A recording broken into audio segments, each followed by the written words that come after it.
Bonjour Mathieu, Bonjour Nicolas. bonjour à tous. Nous avons le plaisir de nous retrouver aujourd'hui pour évoquer un sujet qui est d'actualité au sein de la profession, puisque nous allons parler de la relation client. Comment optimiser la relation client? Comment essayer d'améliorer ce lien qui nous lie au quotidien avec les clients? Alors, Mathieu, merci d'avoir accepté de driver ce webinaire à mes côtés, à nos côtés, de manière à ce qu'on profite un petit peu de votre expérience, de votre savoir-faire, puisque c'est une question sur laquelle vous avez longuement réfléchi au cours des mois qui précèdent dans l'étude. Alors effectivement, merci Nicolas de m'avoir invité à participer à ce webinaire. Je vais tenter de partager avec vous aussi cette expérience interne qu'on mène depuis quelques années quand même. Ce ne sont pas des sujets habituels pour le notariat et c'est pour ça qu'avec grand plaisir, j'ai accepté cette invitation parce que je pense que qui plus est, depuis 2015, nous avons l'obligation de réfléchir chacun dans nos entreprises à cette notion de relation client.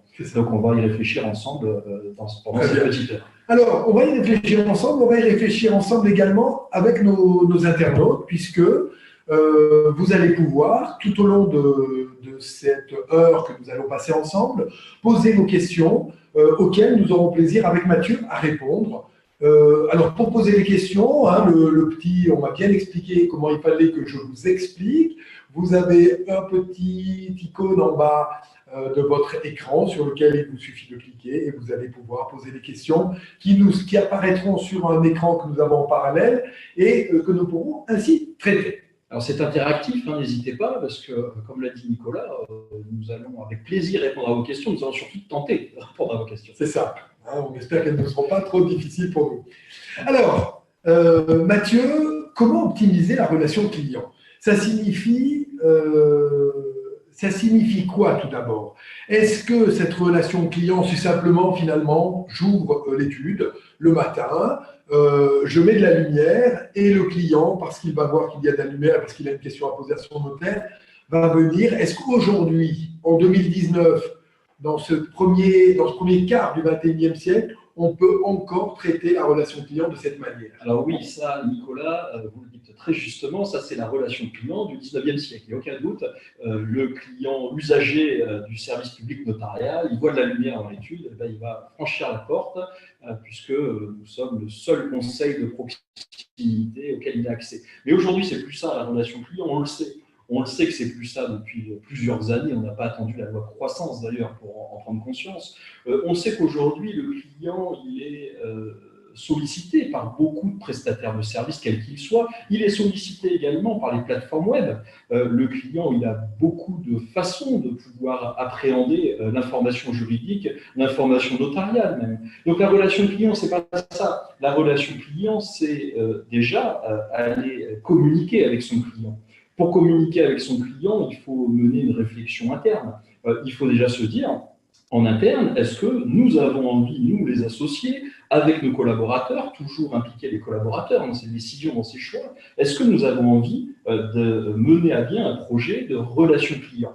Est-ce qu'on a envie d'aller communiquer auprès de nos clients? Est-ce qu'on a envie d'inviter nos clients à venir nous rejoindre sur différents sujets, sur différentes questions? Ça signifie qu'il y a aujourd'hui un vrai besoin d'écriture de ce projet autour de la relation client, de ce projet d'entreprise. Alors, c'est un sujet qu'on a déjà évoqué au cours de différents webinaires, mais le projet d'entreprise implique impérativement un travail collectif, vous l'avez dit, sur la relation client. Ça signifie qu'il va falloir écrire ce que l'on attend du client, ce que l'on attend des acteurs en interne également vis-à-vis de ce client. Bien sûr, la relation client, ce n'est pas quelque chose qui se décrète. On ne va pas se dire à partir d'aujourd'hui, on intervient, on agit dans le cadre d'une relation client. Si vous faites ça, vous allez droit dans le mur et ça, je vous le garantis. La relation client, c'est un projet d'entreprise. Et comme tout projet d'entreprise, il doit être discuté en amont au sein de la structure. Donc discuter, on l'a dit, entre associés déjà. Il faut que chaque associé adhère au process. Parce que si un associé décide de mener une action dans le cadre de la relation client, mais qu'un autre associé décide de ne pas le faire, et ben, le message que vous envoyez au client, il est tout à fait négatif en réalité.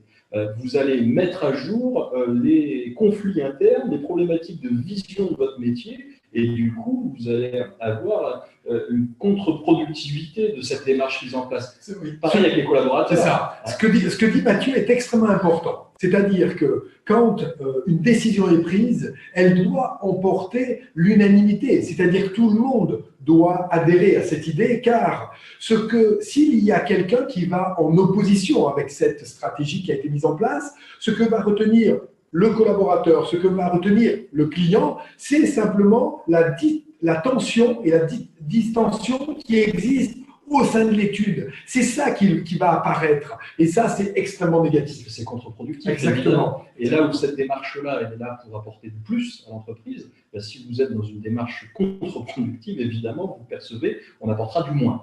Donc ce projet, ça peut être un projet long. Hein. Moi, je le compare souvent, ce projet de relation client, au projet zéro papier. Quand vous lancez dans une démarche zéro papier, ce n'est pas du jour au lendemain que vous appliquez le zéro papier, ça ne s'applique pas de manière autoritaire. Il y a des études dans lesquelles il faut 1 an et demi pour mettre en place un process de zéro papier. Et bien, la relation client, c'est pareil. Il va peut-être falloir 1 mois, 6 mois, 1 an pour que tout le monde soit d'accord au sein de l'entreprise sur la vision de la relation client et que chacun participe à la création de cette relation client. Et du coup, vous comprenez pourquoi il est important d'écrire ces axes de développement de la relation client. Parce que sans écrit, on a simplement des idées qui sont lancées en l'air dans les couloirs, au coin d'un bureau, à l'occasion d'une pause café, mais jamais rien ne reste, jamais rien n'est focusé de manière à aller tous ensemble dans la même direction. Donc, cette stratégie doit figurer sur un document. Ce document va évoluer au fil du temps, mais il est impératif d'avoir ce socle qui permettra à chacun de pouvoir s'appuyer dessus et de pouvoir avancer sur la période que l'on a évoquée. Et avec tous les collaborateurs. C'est une démarche qui se fait avec tout le monde. Elle est très, très semblable également à la démarche qualité. C'est un axe de notre démarche qualité, de toute façon en interne. Hein, la relation client, elle imprègne totalement notre démarche qualité. Alors ceux d'entre vous qui sont en démarche qualité, ça va être très facile pour eux parce qu'ils ont ces habitudes. Ceux qui ne le sont pas, ben, ça va peut-être être votre première action en termes de démarche qualité notariale. Alors Mathieu, si on regarde un petit peu, si on se tourne un petit peu vers notre client d'aujourd'hui, quelles sont ses attentes, quels sont ses besoins? Mais en fait, qu'est-ce que c'est qu'un client d'abord? Il y a la première question de votre projet. La première question, c'est qui sont nos clients? Alors là, vous le voyez hein, sur la projection, on a soumis 2 idées. Il y a le client externe, celui-ci, vous voyez bien qu'il est. Et encore que, je ne suis pas sûr. Hein, parce que le client externe, c'est le client qui vous fait travailler, qui franchit la porte pour vous confier un dossier. Les clients externes, ce sont aussi les partenaires. Les partenaires, ce sont les banques, ce sont les agents immobiliers, ce sont les promoteurs, ce sont les lotisseurs. Ces gens-là aussi sont des clients dans votre environnement professionnel. Et il y a également le client interne. Le client interne, c'est votre équipe. Votre équipe, elle est importante parce que votre équipe, il faut l'impliquer dans la démarche relation client. Il faut aussi lui apporter dans le cadre de cette réflexion. Et puis, dans l'interne, il y a aussi vos prestataires.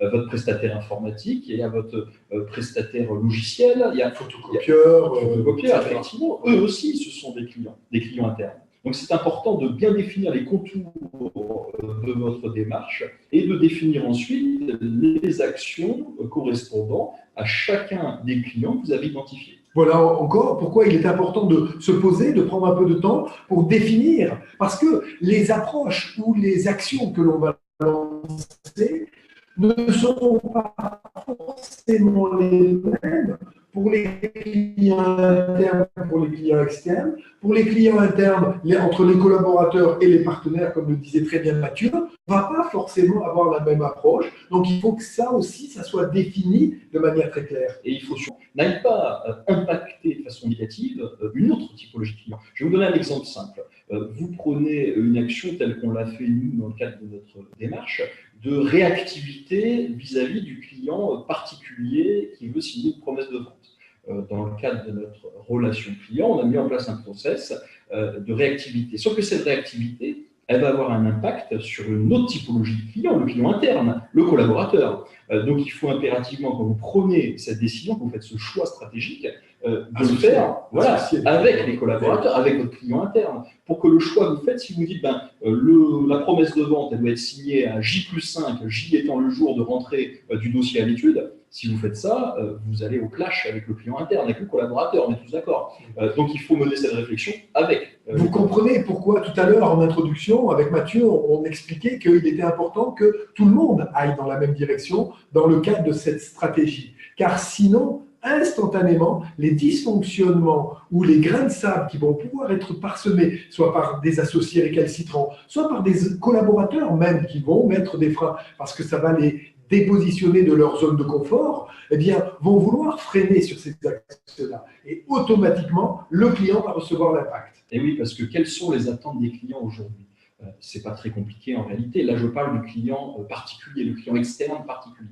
Le client, il attend de la réactivité de votre part. Il attend de la réactivité simplement parce que nous sommes aujourd'hui dans un monde particulier. On est dans un monde d'instantanéité. Quoi que vous fassiez, je prends souvent cet exemple, vous voulez commander une brosse à dents sur Amazon, je vous donne cet exemple parce que c'est un exemple personnel. Vous commandez la brosse à dents le dimanche matin, vous la recevez le lundi à 14 h par Amazon, mais entre le dimanche matin et le lundi à 14 h, déjà il se passe 24 heures, et en plus, vous avez 5 mails d'information pour vous expliquer que la brosse à dents, on est en train de l'emballer, qu'elle est mise à la poste pour vous être adressée, qu'elle est en cours d'acheminement, de l'information dont on se fout complètement en réalité, mais une information qui est rassurante quand on est client et qui nous garantit que le délai promis va être tenu et que du coup, cette rapidité, cette réactivité que j'attends de mon prestataire, elle va être tenue. Et le paradoxe, pardon Mathieu, c'est que lorsqu'on achète un bien immobilier à 500 000 €, eh bien, on a une information du notaire, bien souvent, je caricature bien sûr, mais on a une information au moment du compromis et on en a une information 3 mois plus tard au moment du rendez-vous de la vente définitive. Et entre les deux, l'information est plus ténue. C'est ce qui motive souvent la réflexion autour de la relation client. C'est ça. Alors, il y a un bon indicateur pour comprendre les attentes de nos clients. Ça, c'est fondamental. Ce sont les questionnaires satisfaction.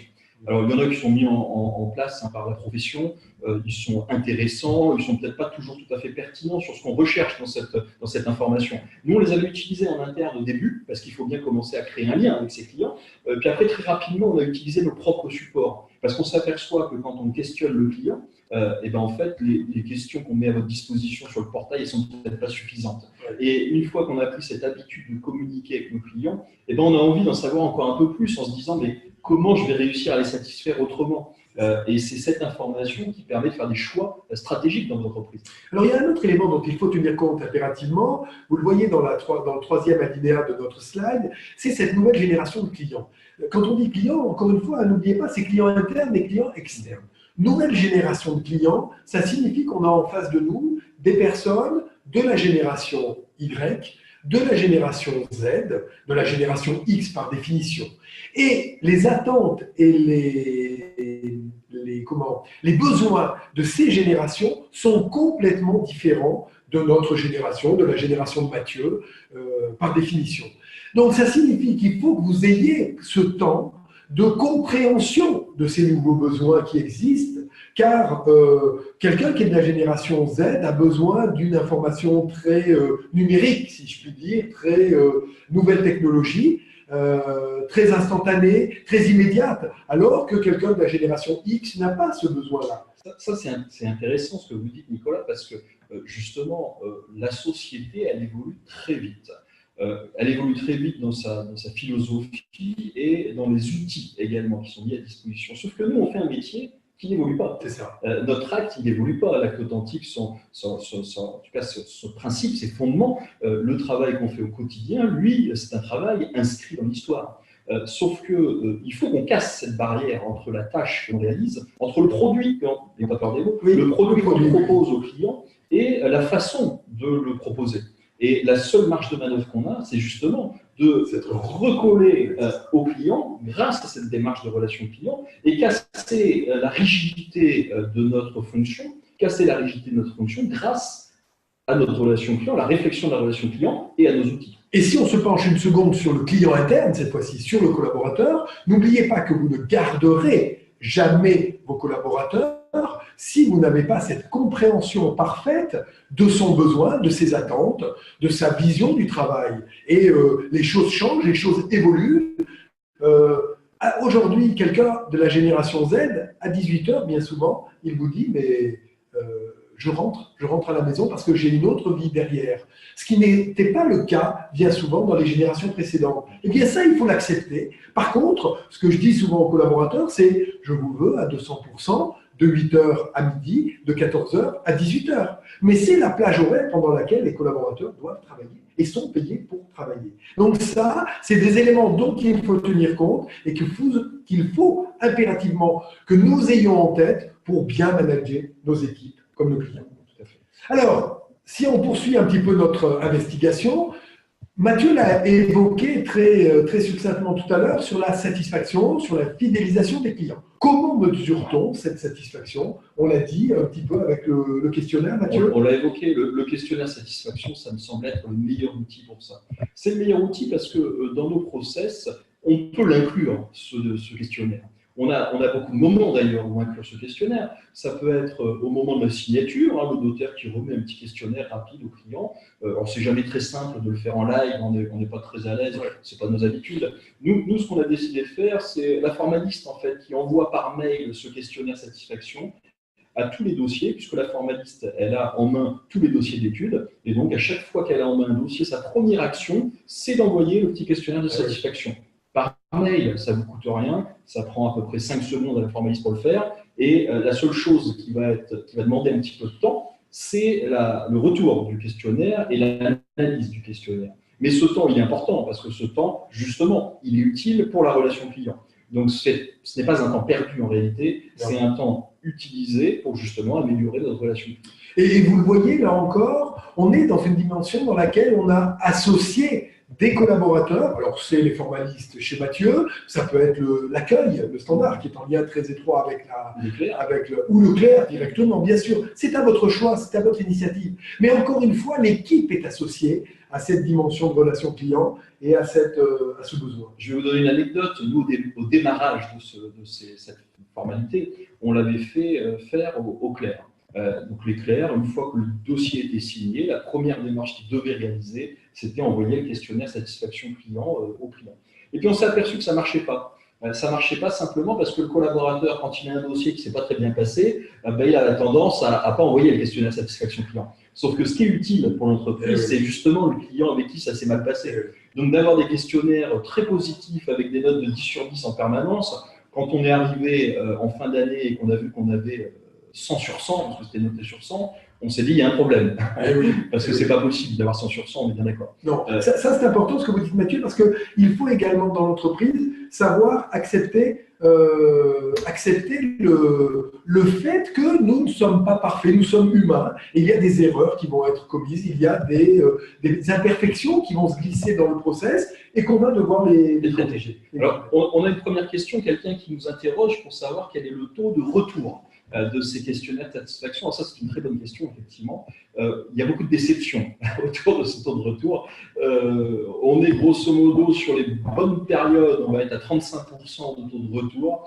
Sur les mauvaises périodes, on va être entre 17 et 20%. On n'est jamais descendu en dessous de 17%. Et on n'est jamais allé au-delà des chiffres que je vous annonçais.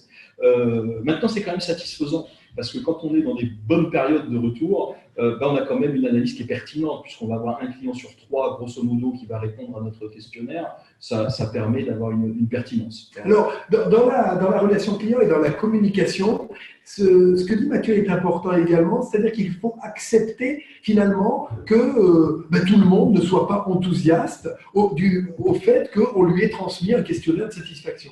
Effectivement, dans le quotidien, on se rend compte que les gens, il y en a qui se moquent complètement de cet aspect, et il y en a d'autres qui vont y être très sensibles. Et ça, il faut l'accepter. Mais Nicolas, vous le premier, quand vous recevez un questionnaire satisfaction sur Internet, moi en permanence, j'en ai reçu un récemment, j'ai vendu un véhicule sur le bon coin, voilà, et j'ai reçu un questionnaire de satisfaction, je l'ai mis à la corbeille tout de suite, je ne trouvais pas l'utilité d'aller répondre à ça. Donc il faut accepter que certains clients... C'est ça. En fait, ce que je dis souvent, c'est essayer de se dépositionner et de toujours se se mettre à la place également du client et de voir pourquoi il réagit comme ça, comment il réagit, et finalement, si j'étais à sa place, est-ce que je n'aurais pas la même attitude? Alors, on a une question en rebond pour savoir si ces questionnaires, si ces retours sont partagés en équipe. Évidemment, ils sont partagés en équipe, évidemment. On a à l'étude une réunion mensuelle, une réunion d'équipe avec toute l'étude, qui est le moment des QN, dans lequel on parle de ce qui se passe bien, ce qui se passe moins bien, de ce qu'il faudrait améliorer. Et on commence systématiquement nos réunions par un petit point sur les retours questionnaire satisfaction, un petit point sur ce qui a pêché là, dans le dernier mois, et sur les améliorations peut-être à apporter à la relation client au vu de la lecture de ces choses-là. C'est aussi à ce moment-là qu'on décide des questions supplémentaires qu'on peut peut-être apporter à ce questionnaire. Alors attention à ces réunions, il y aura des mécontentements de la part des clients, il ne s'agit pas là de pointer du doigt un collaborateur au cours de la réunion et de dire c'est de ta faute, c'est toi qui as mal fait, etc. Ce n'est pas du tout l'objet. L'objet est d'identifier clairement les dysfonctionnements possibles, de les corriger, de mettre en place des actions de correction, et si vous identifiez un collaborateur particulier qui pose problème, vous allez le convoquer dans une réunion tête-à-tête indépendamment des autres collaborateurs, de manière à faire le point avec lui et à comprendre ce qui ne fonctionne pas et pourquoi les clients sont mécontents sur telle ou telle attitude. Ça peut être également d'actions managériales fortes, de manière à ce que l'ensemble de l'équipe profite de tout ça. Mais certainement pas un tribunal, et Mathieu ne me contredira pas, je pense, parce que sinon c'est la catastrophe et plus personne ne va vouloir adhérer à ce projet justement de satisfaction client. Oui, tout à fait. Ce projet, il va à destination notamment du client externe, du particulier. C'est un projet d'entreprise, c'est un projet qui a vocation à améliorer la qualité de votre service et à accroître le volume de votre activité. Donc il est évident que ce projet ne fonctionne que si l'intégralité de l'équipe vous suit, vous pousse même dans cette démarche. Et d'ailleurs, c'est avec l'équipe qu'on dessine aussi les contours des outils qui vont nous permettre de travailler cette relation client. Parce qu'on peut avoir plein d'idées, on peut être plein de bonne volonté. Si on n'a pas les outils qui permettent d'avoir une relation client efficace, ça ne fonctionne pas. Des outils, il en existe plein aujourd'hui. On a de nombreuses plateformes qui permettent notamment de gérer cette relation client, qu'elle soit en interne ou en externe. Ça, ce sont des outils fondamentaux parce que on a le bricolage. Nous, on a très longtemps utilisé des outils bricolés avec des petits tableurs Excel, des petits outils comme ça. Bon, aujourd'hui, il existe des outils professionnalisés pour le faire et ça, c'est fondamental parce que toutes les bonnes idées, elles ne peuvent être efficaces que si elles sont suivies des faits et suivies des faits de façon pertinente. Alors, justement, suivi des faits, que devient ce client une fois que le dossier est terminé, Mathieu? Ça fait partie de la réflexion. C'est se dire, est-ce que nos clients, ce sont des clients one-shot? Est-ce que ce client, il nous sollicite pour un acte déterminé? Une fois qu'il nous a sollicité pour cet acte, est-ce que c'est terminé? Alors là, on est à la frontière de notre statut d'officier public et à la frontière de nos obligations de chef d'entreprise liées aussi à cette réflexion pour la relation client. Notamment, la première des choses, c'est ce questionnaire satisfaction. Ça, c'est un bon élément pour maintenir le lien avec notre client en lui disant a posteriori, comme on l'a dit, toujours a posteriori, vous avez sollicité l'étude pour une prestation. Est-ce que vous êtes satisfait de cette prestation? Si le client vous dit oui, nous on termine toujours. Est-ce que vous êtes prêt à solliciter à nouveau l'étude pour un nouveau dossier? C'est un bon indicateur, ça, oui ou non. Si la personne vous dit non, ça nécessite une réflexion interne. Et puis une autre question qui est intéressante, seriez-vous prêt à conseiller notre étude à vos proches pour le traitement d'un de leurs dossiers? Ça aussi c'est intéressant, parce que le client qui vous dit qu'il est content de la prestation, et puis quand vous lui posez la question, est-ce que vous pourriez conseiller notre étude à vos proches? Et qui vous dit non, et là encore, il faut se dire pourquoi il me dit non? Quel est le service que je lui ai apporté à lui et qui l'a satisfait lui, mais pour lequel il se dit de toute façon il ne pourra pas satisfaire les gens que je connais bien. Ça alimente votre réflexion sur ce projet d'entreprise. C'est ça. Alors, au-delà du questionnaire de satisfaction client, aujourd'hui, Mathieu, il y a sur Internet des possibilités également de juger un peu, de noter les professionnels que l'on a été consultés. Si je vais sur Google, j'ai la possibilité de mettre des étoiles. Donc, je pense que le chef d'entreprise aujourd'hui doit aller également consulter ces différents ces différentes notations et identifier quelles sont les notes qui lui ont été attribuées et s'il y a des mauvaises notes, comprendre pourquoi il y a eu des mauvaises notes. Et mener des actions. Et mener des actions vers ce client en particulier. Ça, c'est très marrant ce que vous dites, Nicolas, parce que j'ai eu le cas avec une consoeur qui m'a dit « Ah oui, tu te rends compte, sur Google, voilà. J'ai un 1 sur 5, on m'a dit que j'étais inefficace. » Voilà. Et au lieu de... Parce que moi, j'ai trouvé génial d'avoir quelque chose comme ça, et je l'écoutais en me disant bah, « Super, voilà un bon élément objectif, quelqu'un d'extérieur qui me met une mauvaise note, qui me critique, en plus, il y avait 5 lignes de critique, en disant bah, ça, c'est un bon élément de remise en question. Oui. Et la remise en question, c'est fondamental au quotidien. Et ben non, elle l'a pris de façon extrêmement négative et en se disant, mais de toute façon, c'est la faute du client. C'est la faute du client, il n'a rien compris, il n'a pas compris notre fonctionnement. Il n'a pas compris notre fonctionnement, je trouve ça extraordinaire. Et de toute façon, j'ai un droit de réponse, je vais essayer de répondre pour expliquer aux gens, parce qu'il s'est identifié, il n'était pas anonyme, hein, expliquer aux gens que c'était un emmerdeur. Et ben non, et c'est pas ce qu'il faut. Cet exemple est très important et ces notations Google sont très importantes parce qu'elles doivent au contraire nous amener, à nous, en tant que chef d'entreprise, à une réflexion interne avec, encore une fois, l'équipe, de manière à comprendre qu'est-ce qui n'a pas fonctionné. Est-ce que je n'ai pas été clair dans mes explications? Est-ce que je n'ai pas remis les documents au bon moment? Est-ce que je n'ai pas été assez rapide? Est-ce qu'il y a quelque chose qui s'est passé? Le comprendre pour ne pas le réitérer. Et comme le dit Mathieu, se remettre en question en permanence et éviter les idées reçues et les certitudes qui sont catastrophiques dans cette relation client parce que les clients sont tous différents aujourd'hui et ont des attentes complètement disparates. Comprendre cela, comprendre notre fonctionnement interne, comprendre leur fonctionnement, c'est essentiel dans cette relation client. Tout à fait, et on en revient une nouvelle fois à ce questionnaire satisfaction sur lequel, quand vous l'affinez un petit peu, vous avez, nous on a souvent des retours négatifs évidemment, et c'est constructif ces retours négatifs. Et ça permet, en affinant ce questionnaire, c'est pour ça que je vous disais tout à l'heure, il fallait au-delà du questionnaire qui est mis en place par la profession, parce que ce questionnaire, il est basique, et ce n'est pas lui qui va vous permettre d'affiner votre relation client. Par contre, une fois que vous avez compris ce dont vous avez besoin en interne, ce questionnaire que vous allez créer vous, il est fondamental, parce qu'il vous permet justement d'affiner votre démarche et de traiter le mécontentement de manière positive. Alors Mathieu, une question aujourd'hui qui nous taraude, si je puis dire. On l'a évoqué avec ces différentes générations, X, Y, Z, AA, qui est la suivante, qui arrive, mais ils sont encore petits, ceux-là, ils ne sont pas encore clients des études, encore que. Qui est le client de demain? Ça, c'est une question très intéressante, Nicolas. C'est très intéressant parce que dans nos métiers, on a tendance un petit peu à être passif, on a tendance à attendre que les choses se passent. Et je crois qu'aujourd'hui, la société, elle ne permet pas.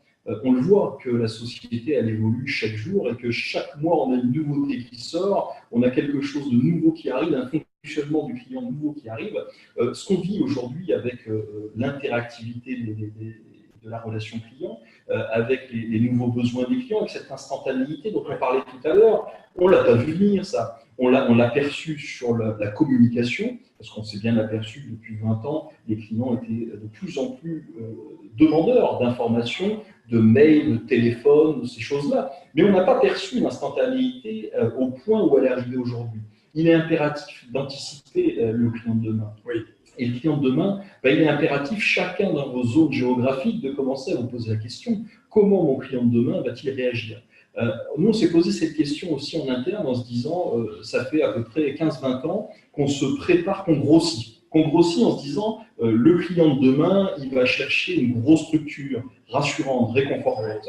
Et bien aujourd'hui, depuis quelques mois, on est en train de se poser la question inversement. En disant, on n'est plus sûr aujourd'hui, et même si depuis 10 ans, effectivement, les clients ont sollicité notre étude dans le secteur parce qu'ils avaient cette recherche de la grosse structure qui les rassurait. Et bien aujourd'hui, on n'en est plus sûr de ça. On n'en est plus sûr et on se dit, est-ce qu'au contraire, aujourd'hui, le client, il ne recherche pas plus de proximité? On a un extraordinaire exemple, on en parlait avec Mathieu en préparant cette émission. Ce sont les grosses entreprises du marché du CAC 40 qui aujourd'hui, pour certaines, se remettent en question. Alors, on a évoqué avec Mathieu, il nous en dira un mot certainement, le cas Kodak, qui est fondamental, mais il y a un exemple sur lequel l'actualité m'a fait rebondir, c'est le cas d'Auchan.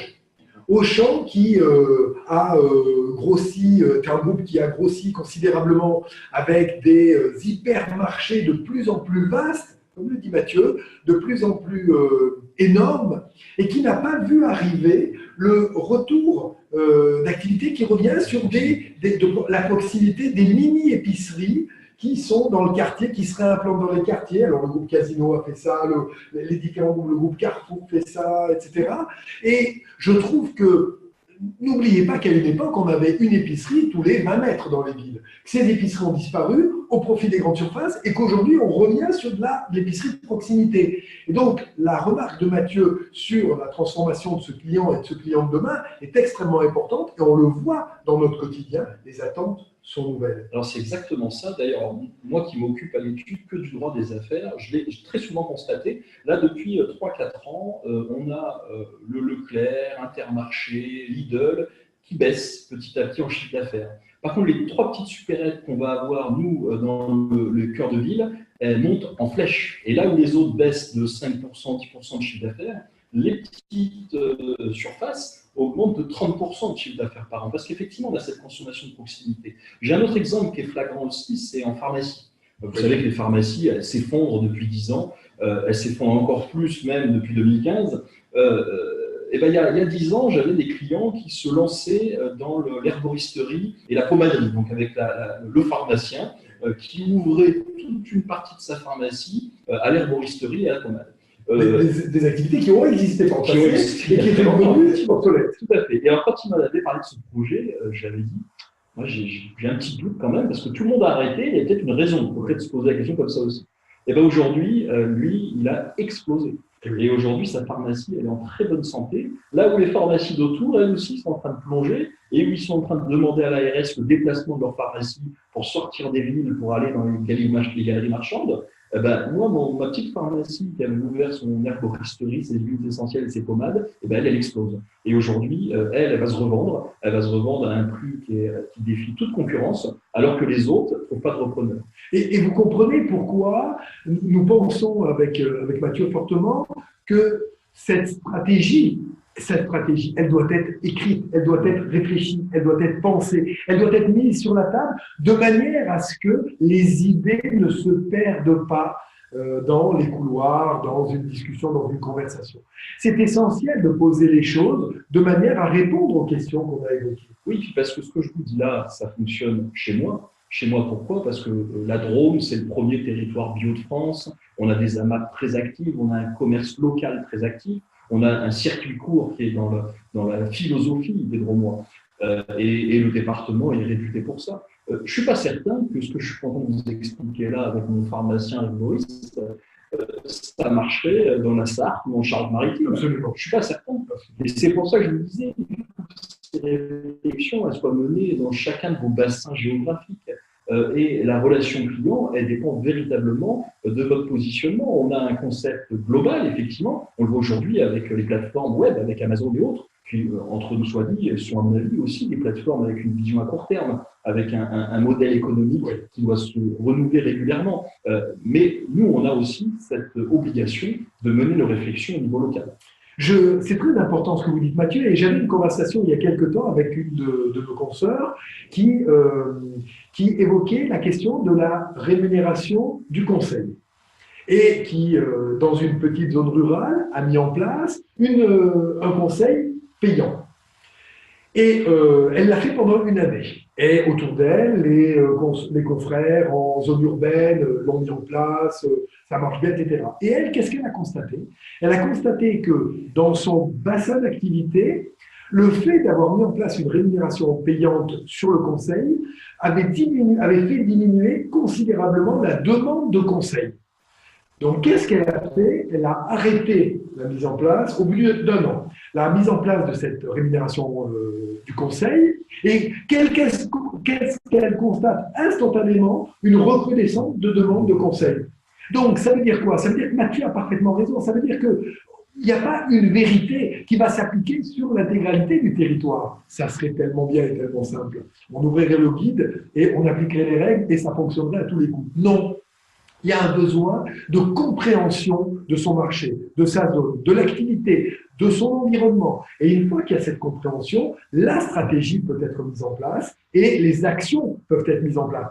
Mais surtout, et c'est là encore où le document stratégie nous aide, elle est évolutive, elle n'est pas figée, parce que la société actuelle évolue tellement vite que la relation client d'aujourd'hui et les vérités d'aujourd'hui ne seront pas la vérité de demain. Et ça, il faut savoir le comprendre, le prendre en compte et du coup le faire vivre au quotidien, sinon on est perdu. Et puis, pour rebondir sur le propos de Nicolas, il y a la typologie client qui est importante aussi. Moi, je suis aussi dans un bassin rural et en fonction de nos services, on n'a pas la même vision du conseil.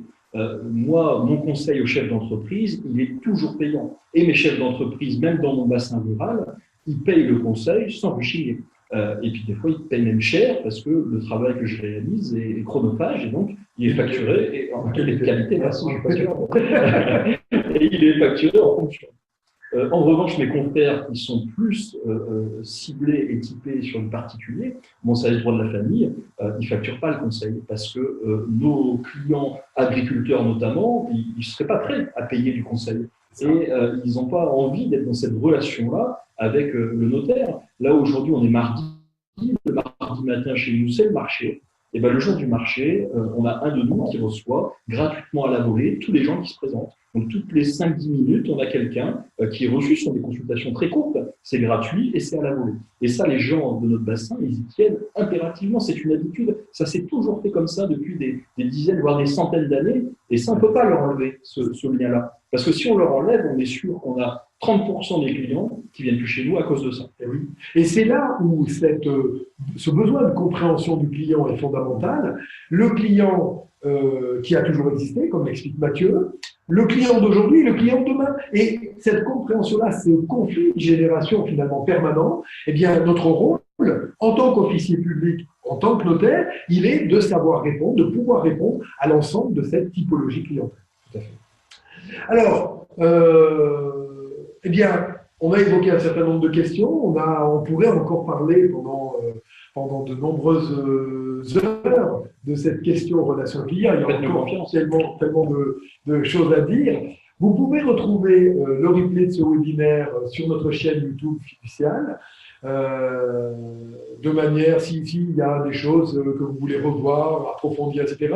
Mais surtout, vous avez également la possibilité de nous contacter et de nous poser des questions que vous n'avez pas imaginées aujourd'hui, que vous voudriez approfondir.